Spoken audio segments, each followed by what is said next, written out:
Every major car brand in Australia has an offering in the popular small SUV segment, except Australia's fastest growing car maker, Kia.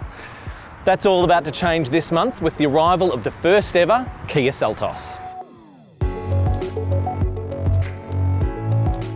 The Seltos opens Kia's SUV range and is offered with a choice of 4 model grades and 2 petrol powertrains. Pricing kicks off at a competitive $25,990 for the base S and tops out at $41,990 for the GT line. All Seltos pricing is exclusively drive away. Standard specification varies between the model grades, but the GT line naturally gets the most kit, including the highest level of safety gear. The Seltos is one of the largest small SUVs on the market, and it will compete against the likes of the Nissan Qashqai, Mitsubishi Eclipse Cross, Honda HR-V and the Suzuki Vitara.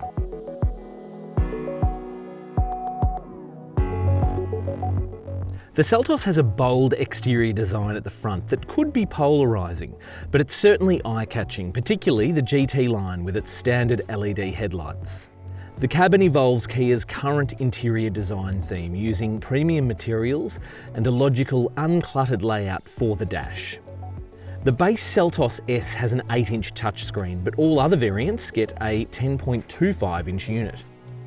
The entire range has Apple CarPlay and Android Auto as standard. Interestingly, the cloth seats in the lower grades are more comfortable than the faux leather seats in the flagship GT line. As well as having the biggest boot in its class, Kia says the Seltos has a more spacious cabin than any of its rivals. The rear seat is roomy enough for adults and there's ample head and shoulder room throughout. It's a really well executed cabin.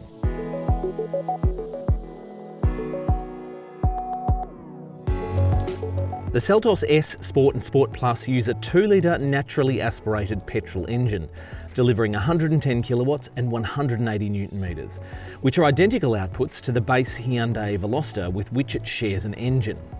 The 2-litre drives the front wheels only via a new continuously variable transmission. The higher grade Seltos variants use the 1.6-litre turbocharged petrol engine from the Cerato GT and the Hyundai Veloster Turbo, but it's been detuned by 20 kilowatts to 130 kilowatts. It does, however, retain the same amount of torque at 265 newton metres. It uses a 7-speed dual-clutch automatic transmission and is all-wheel drive.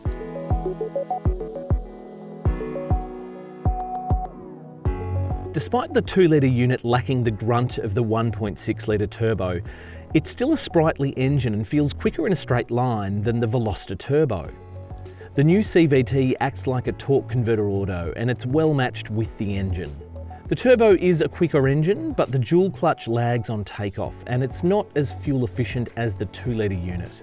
The low-profile tyres of the GT line means that the ride's not quite as supple as in some of the lower grade variants that have a higher tyre wall, but the ride is still pretty comfortable in the 1.6.